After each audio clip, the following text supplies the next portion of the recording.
आखिर जिंदगी में असली सुखी कौन सा व्यक्ति है?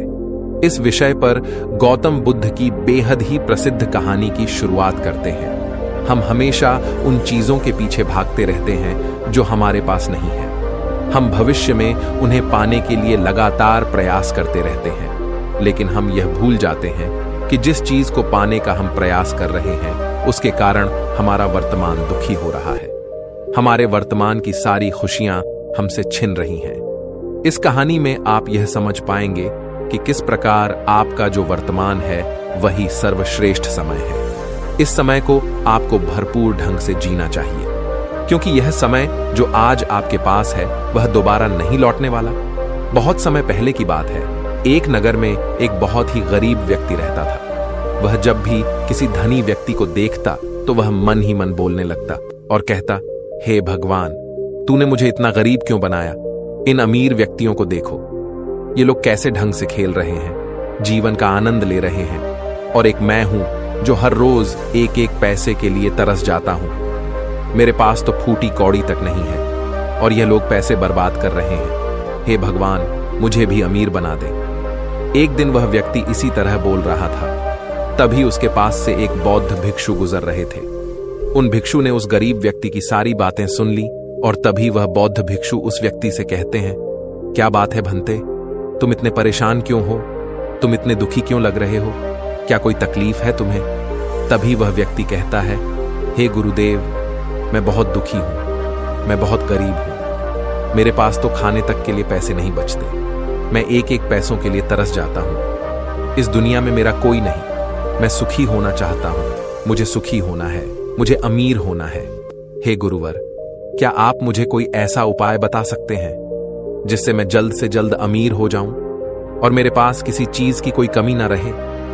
उस व्यक्ति की यह बात सुनकर उन बौद्ध भिक्षु ने उस व्यक्ति की तरफ ध्यान से देखा और फिर उस व्यक्ति को कहते हैं, भंते, तू मेरे साथ चल। इतना कहकर वह भिक्षु उस गरीब व्यक्ति को एक अमीर व्यक्ति के घर ले गए। उस अमीर के घर को देखकर उस गरीब व्यक्ति की आंखें फटी की फटी रह गईं। उस गरीब व्यक्ति ने उन भिक्षु से कहा, हे गुरुवर, इतना अमीर होने के लिए तो मैं कुछ भी कर सकता हूं। यदि मेरे पास इतने पैसे हो तब तो क्या ही बात है, इस घर में तो कितना आनंद आता होगा। तभी वह भिक्षु मुस्कुराने लगे और उस गरीब व्यक्ति से कहते हैं, इसीलिए तो मैं तुम्हें यहां पर लाया हूं। इतना कहते हुए भिक्षु उस व्यक्ति को उस घर के मालिक के पास ले जाते हैं और उस अमीर व्यक्ति से कहते हैं, तुम्हारे पास तो इतनी धन दौलत है, इतना आलीशान घर और सारे ऐश ओ आराम है, क्या तुम सुखी हो?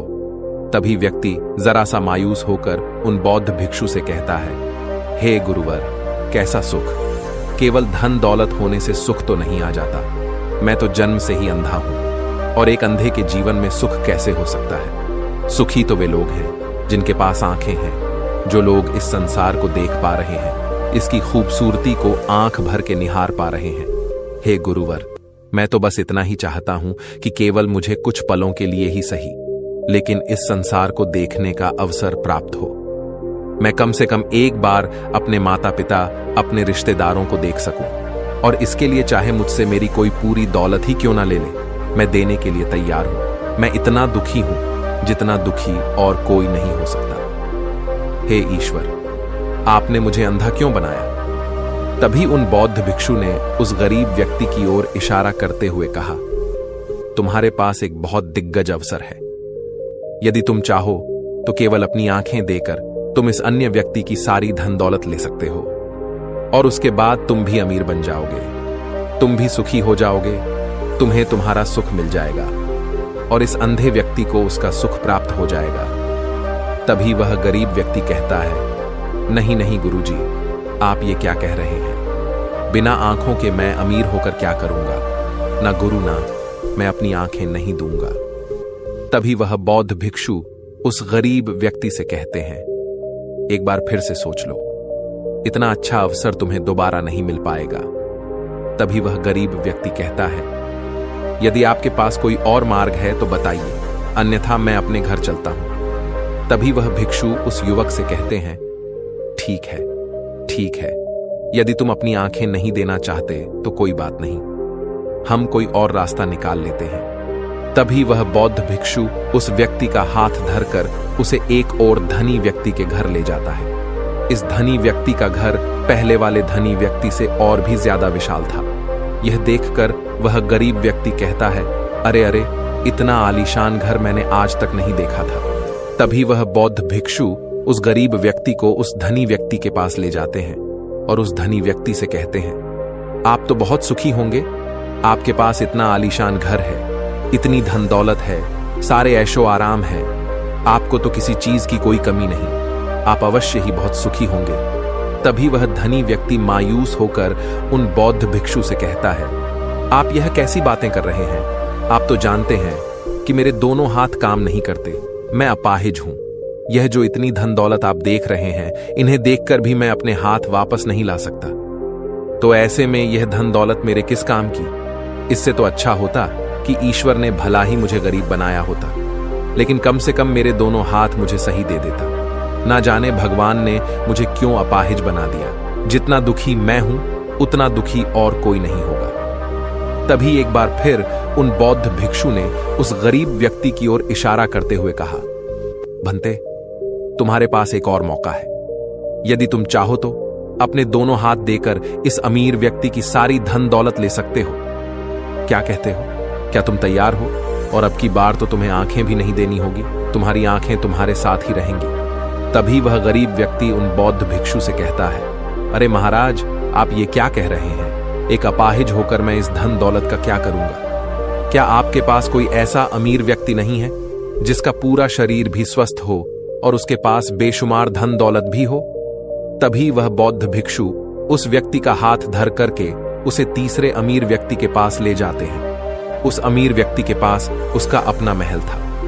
यह देखकर वह गरीब व्यक्ति उन बौद्ध भिक्षु से कहता है, हे गुरुवर, ये तो अवश्य ही बहुत सुखी होगा।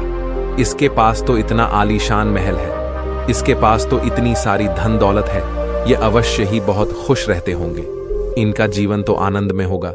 तभी वह बौद्ध भिक्षु उस गरीब व्यक्ति को उस धनी व्यक्ति के पास ले जाते हैं और फिर उस धनी व्यक्ति से कहते हैं, आप तो अवश्य ही खुश रहते होंगे, क्योंकि आपके पास इतना आलीशान महल है, इतनी सारी धन दौलत है, आपके पास तो सारी सुख सुविधाएं भी हैं, आपका जीवन तो आनंद में बीतता होगा। इसके जवाब में वह अमीर व्यक्ति कहता है, हे गुरुवर, कैसा आनंद! मुझ जैसा दुखी इस दुनिया में और कोई नहीं होगा। मैं आज बहुत दर्द में हूं। मेरी पत्नी ने मुझे धोखा दे दिया है, वह किसी और से प्रेम करती है जो मुझसे भी अमीर है। आज मुझे समझ आया कि यह धन दौलत कभी किसी को सुख दुख नहीं दे सकती, और जब मन में दुख हो तो यह धन दौलत किस काम की? मुझसे सुखी तो वह गरीब इंसान होगा जिसकी पत्नी कम से कम उसके साथ तो है, वो उसके साथ वफादार तो है। आज मैंने तय कर लिया है कि मैं अपनी पत्नी और उसके प्रेमी की हत्या कर दूंगा। यह सुनकर वह भिक्षु उस अमीर व्यक्ति से कहते हैं, इससे पहले कि तुम ऐसा कदम उठाओ, कम से कम मुझे भोजन तो करवा दो। जाओ और भोजन की व्यवस्था करो, और साथ में कुछ कांच के टुकड़े भी ले आना। वह धनी व्यक्ति सभी साधु संतों का बहुत आदर करता था, इसलिए वह उन बौद्ध भिक्षुओं की बात मान जाता है। लेकिन वह यह नहीं समझ पाता कि आखिर उन बौद्ध भिक्षु ने खाने के साथ कांच के टुकड़े क्यों मंगवाए हैं। लेकिन जैसा कि उन बौद्ध भिक्षु ने कहा था, वह अमीर व्यक्ति उसी प्रकार खाने की व्यवस्था कर देता है। वह भोजन के साथ कुछ कांच के टुकड़े लेकर उन बौद्ध भिक्षु के पास पहुंचता है। तभी वह बौद्ध भिक्षु, वह गरीब व्यक्ति और वह धनी व्यक्ति तीनों एक साथ भोजन करने बैठते हैं, और उसी समय बौद्ध भिक्षु कुछ कांच के टुकड़े उठाकर उस अमीर व्यक्ति के भोजन में मिला देते हैं और उससे कहते हैं, लो, अब तुम इसे खा सकते हो। वह अमीर व्यक्ति अचंभित हो गया और उन बौद्ध भिक्षु से कहता है, हे गुरुवर, आप यह क्या कह रहे हैं?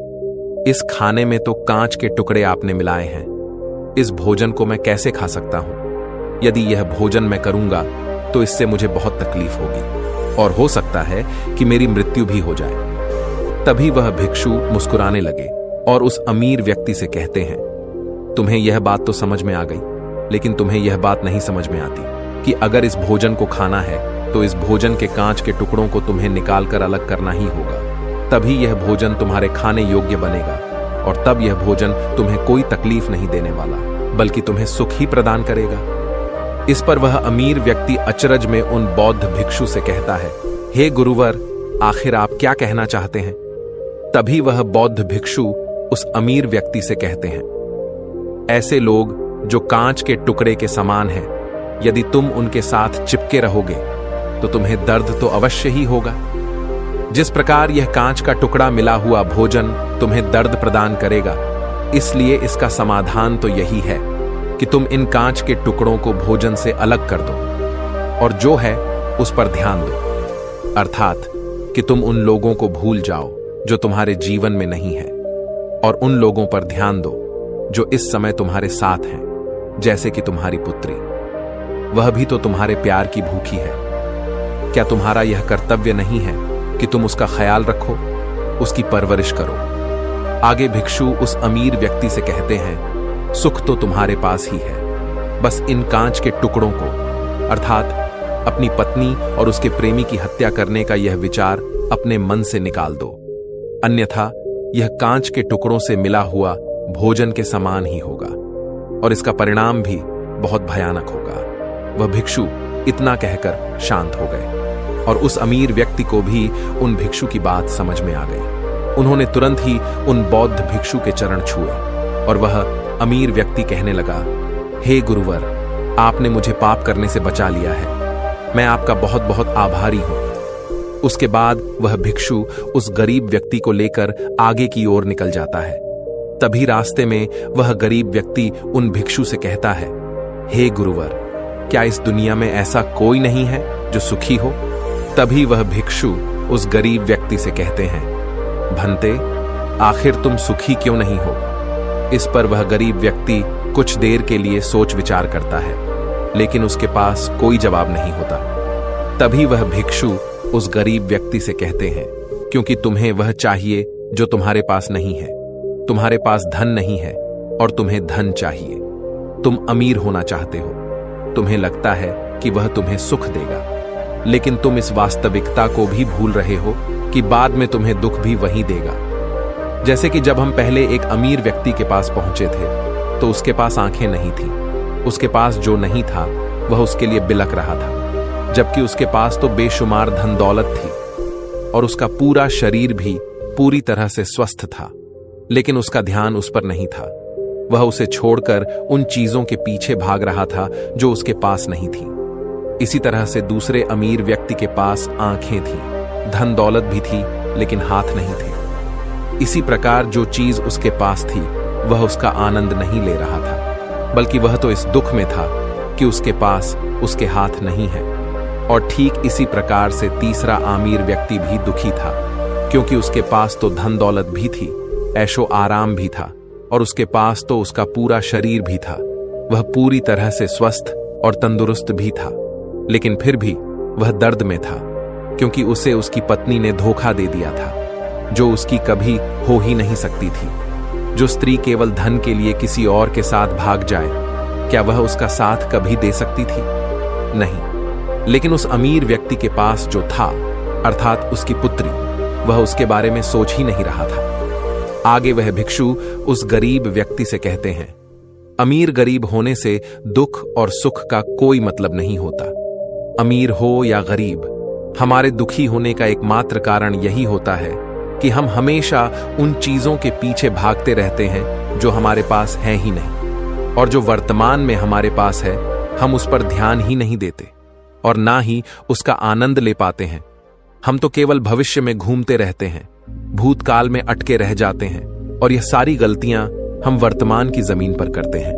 और यही कारण है कि तुम कभी आनंदित हो ही नहीं पाते, तुम कभी खुश नहीं रह पाते, क्योंकि जो आनंद का समय है, अर्थात वर्तमान का समय है, वह तो यूं ही नष्ट हो जाता है। तभी आगे वह भिक्षु उस गरीब व्यक्ति की ओर इशारा करते हुए कहते हैं, भंते, तुम मुझे यह बताओ, क्या तुम्हारे पास उन तीनों अमीर व्यक्तियों के दुखों में से कोई एक भी दुख है? तभी वह गरीब व्यक्ति सोच विचार कर उन भिक्षु से कहता है, नहीं, मेरे पास उन अमीर व्यक्तियों के दुख में से कोई भी दुख नहीं है। इस पर भिक्षु उस गरीब व्यक्ति से कहते हैं, तो फिर तुम दुखी क्यों हो? इसका जवाब देते हुए वह गरीब व्यक्ति उन भिक्षु से कहता है, हे गुरु, भले ही मैं उनके मुकाबले सुखी हूं, पर क्या धन कमाना या धन प्राप्त करने की इच्छा नहीं होनी चाहिए? क्या मुझे अपने वर्तमान को इसी तरह से स्वीकार कर लेना चाहिए? क्या मुझे हमेशा इसी तरह से गरीब रहना चाहिए? तभी भिक्षु दिल से मुस्कुराते हुए उस गरीब व्यक्ति से कहते हैं, वर्तमान में वर्तमान क्षण का आनंद लो। वर्तमान में ही ऐसे कर्म करो जिससे तुम्हारा भविष्य सुधर सके, लेकिन ऐसी चीजों के पीछे व्यर्थ समय न गवाओ जो तुम्हारे पास आज नहीं है। जो तुम्हारे पास आज है उसका आनंद लो, और जो तुम पाना चाहते हो उसके लिए केवल कर्म करो, और उस कर्म का फल तुम्हें भविष्य में मिलेगा। यानी इसकी चिंता में भी मत रहना, क्योंकि यदि तुम इसकी चिंता में रहोगे तो कभी सुखी नहीं रह पाओगे, भले ही हालात कितने भी बुरे क्यों ना हो। केवल अपने आज पर ध्यान दो और अपने कर्म मन लगाकर करो। इतना कहकर वह भिक्षु शांत हो गए, और गरीब व्यक्ति को भी उन बौद्ध भिक्षु की बात अच्छी तरह से समझ में आ चुकी थी।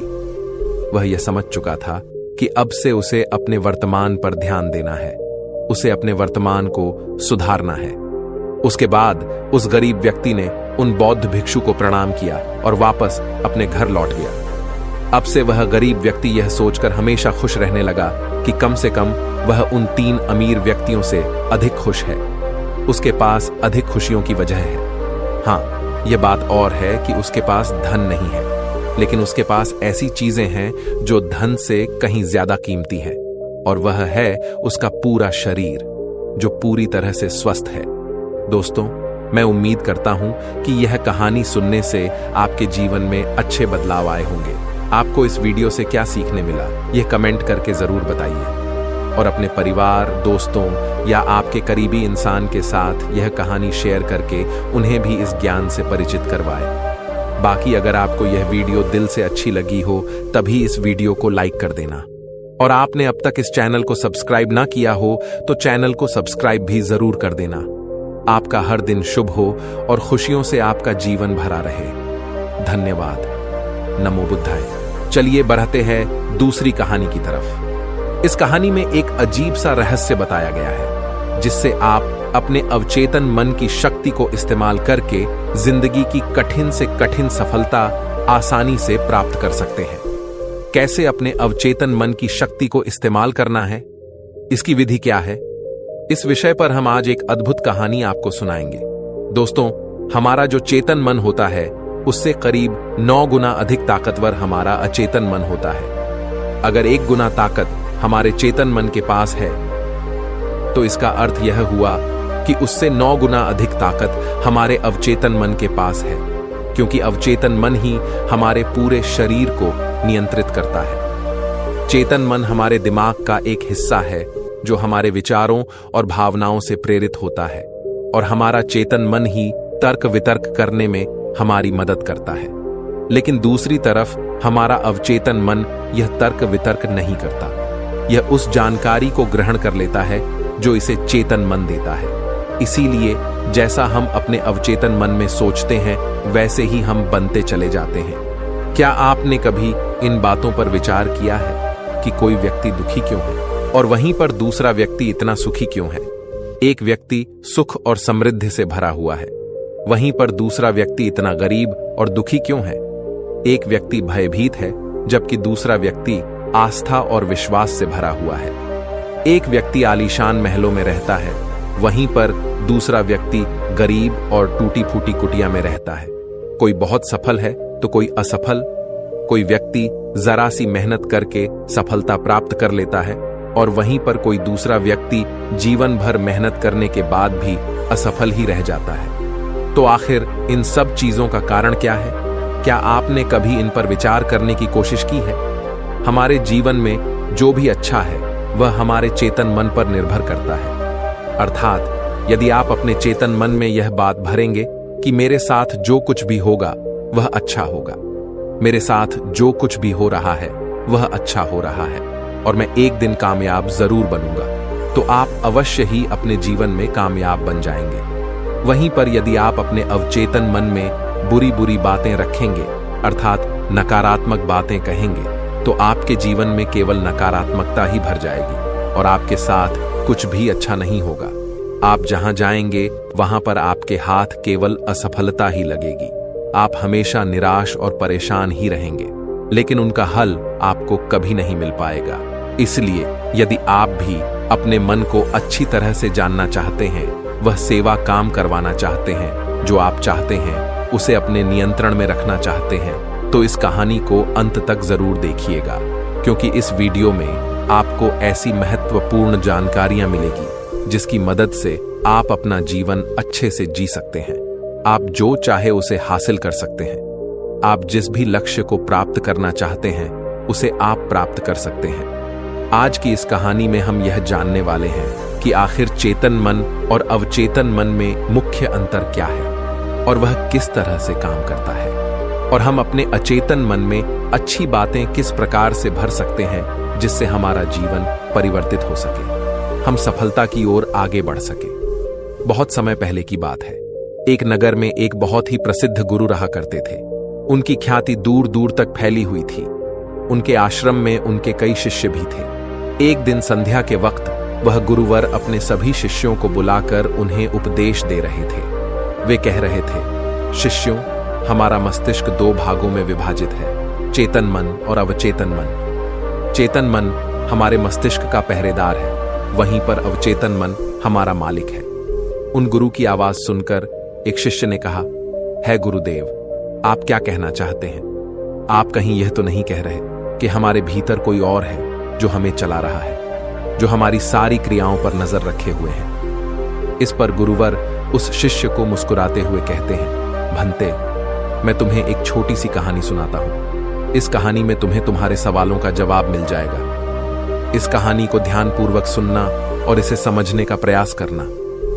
आगे गुरुवर कहानी बताते हुए कहते हैं, बहुत समय पहले की बात है।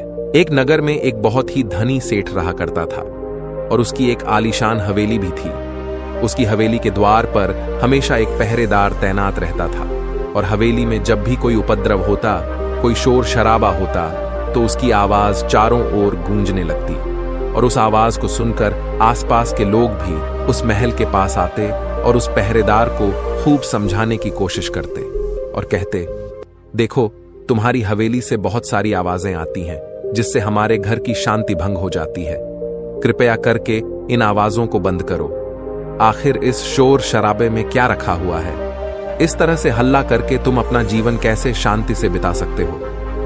इस पर वह पहरेदार जवाब देते हुए कहता है, देखो भाई, मैं जानता हूं कि शोर करना बुरी बात है, लेकिन मैं क्या करूं?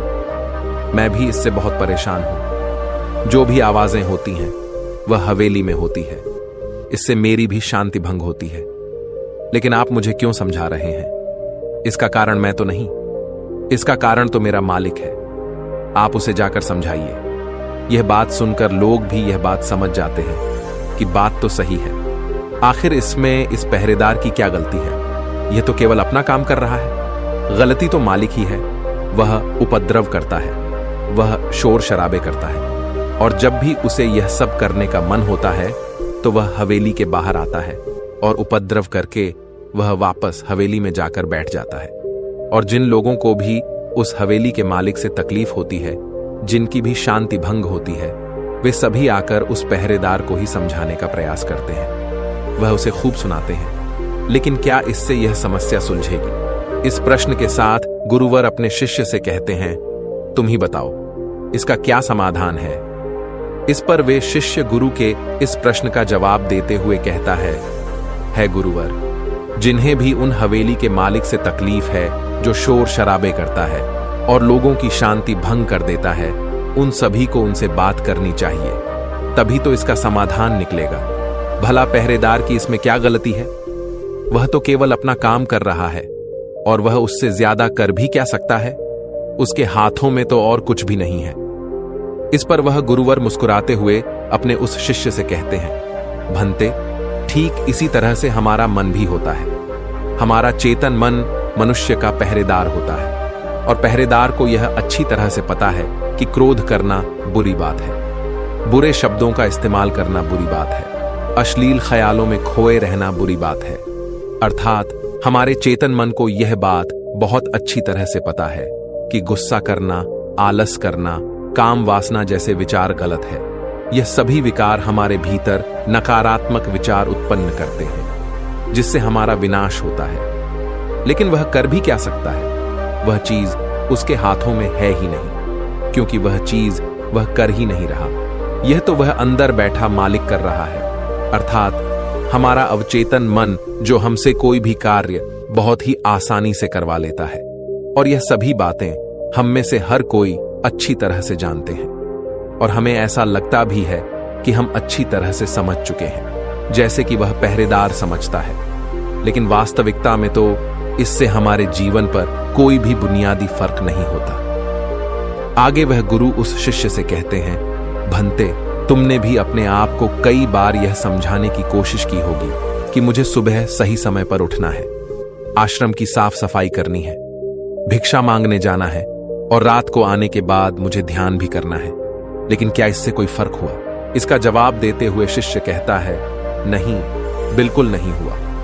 मैंने कई बार अपने आप को समझाया है कि मुझे इस समय पर यह काम करना है, मुझे अपना समय व्यर्थ नहीं करना, मुझे अपने समय का इस्तेमाल करना है और मुझे आगे बढ़ना है। लेकिन मैं चाहकर भी उन सभी कार्यों को समय पर नहीं कर पाता। इस पर वह गुरुवर अपने उस शिष्य से कहते हैं, भंते, जब भी हम अपने आप को कुछ समझाने का प्रयास करते हैं तो हमें ऐसा लगता है कि अब हम समझ चुके हैं और अब हमसे कोई गलती नहीं होने वाली, और हम सोचते हैं ज़रेनिया कि अब हमारा जीवन बदल जाएगा, हम जो भी करेंगे अब वह सही होगा, अब तो हम जीवन में सफलता प्राप्त कर ही लेंगे। लेकिन दूसरे ही पल हम यह पाते हैं कि हमारे जीवन में कोई बुनियादी बदलाव आया ही नहीं है, और ऐसा केवल हमारी नासमझी के कारण होता है। हम अपनी नासमझी के कारण अवचेतन मन की जगह पर अपने चेतन मन को समझाने का प्रयास करते हैं, अर्थात मालिक को त्याग कर हम पहरेदार से बात करते रहते हैं और उसे समझाने की कोशिश करते हैं। लेकिन तुम यह भूल जाते हो कि आखिर वह पहरेदार कर भी क्या सकता है? वह सब उसके हाथों में है ही नहीं है। हमें तो अपने अवचेतन मन को समझाने की आवश्यकता है। हमारी बुद्धि, अर्थात वह पहरेदार जो यह समझ जाता है कि क्या सही है और क्या गलत, उसे कब क्या करना है, क्या नहीं करना। लेकिन यह सारी बातें केवल हमारे पहरेदार, अर्थात हमारे चेतन मन के सीमित रह जाती हैं। यह सारी बातें हवेली के उस मालिक, अर्थात हमारे अवचेतन मन तक तो पहुंच ही नहीं पाती, और यही कारण है कि हमारे जीवन में कभी कोई बुनियादी बदलाव हो ही नहीं पाता। ठीक उसी प्रकार जैसे कि यदि आपसे कोई कहता है कि पौधे में पानी भरोगे तो वह पौधा एक दिन वृक्ष होगा और फिर उसमें फल आएंगे, और आप उस बात को मान लेते हैं और उस पौधे में पानी भी देते हो, लेकिन आप पौधे की पत्तियों पर पानी देते हो और सोचते हो कि इसमें फल आएंगे।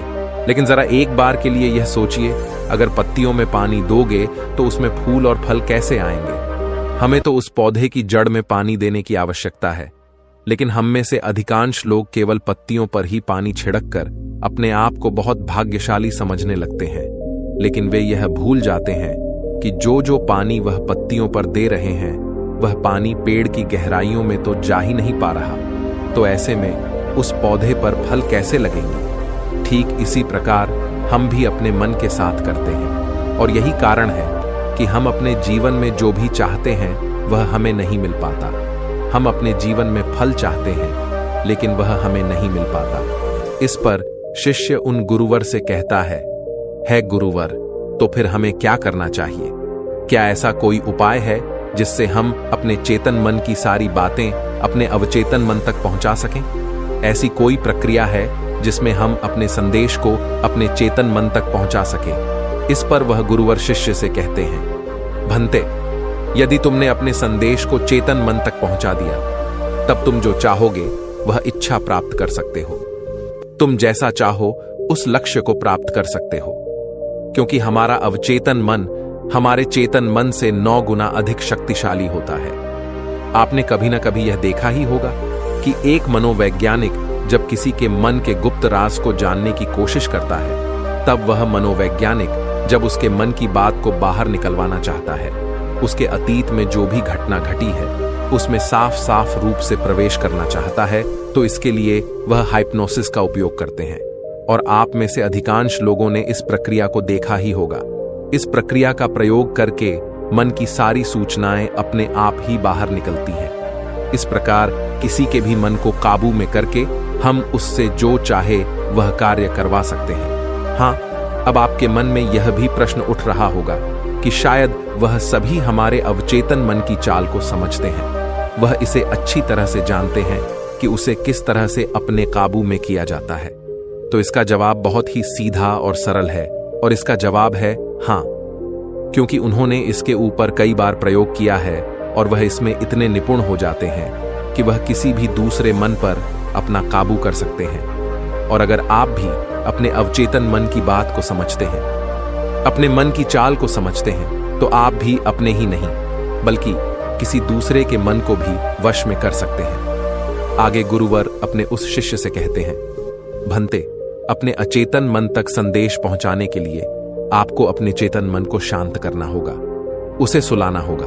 और ऐसा इसीलिए क्योंकि हमारा चेतन मन तर्क वितर्क करने में माहिर है।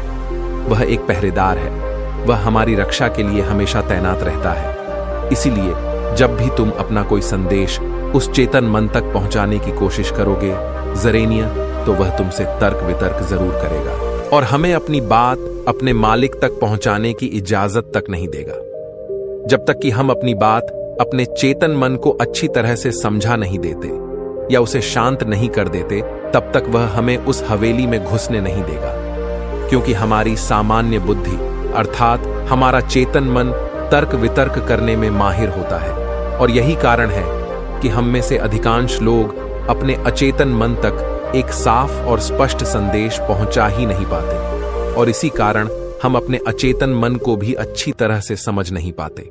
और हमारा अचेतन मन तर्क वितर्क नहीं करता, उसे तो केवल साफ और स्पष्ट संदेश चाहिए जिस पर वह कार्य कर सके। और उस तक हम साफ और स्पष्ट संदेश तभी पहुंचा सकते हैं जब हमारा मन पूरी तरह से शांत रहेगा, जब हमारे मन में और कोई विचार नहीं होंगे। और यही कारण है कि जब एक मनोवैज्ञानिक किसी के मन पर प्रयोग करता है, उसके मन को काबू करने की कोशिश करता है, उससे मनचाही बात निकलवाने की कोशिश करता है, तो सबसे पहले वह उसके चेतन मन को ही सुलाते हैं।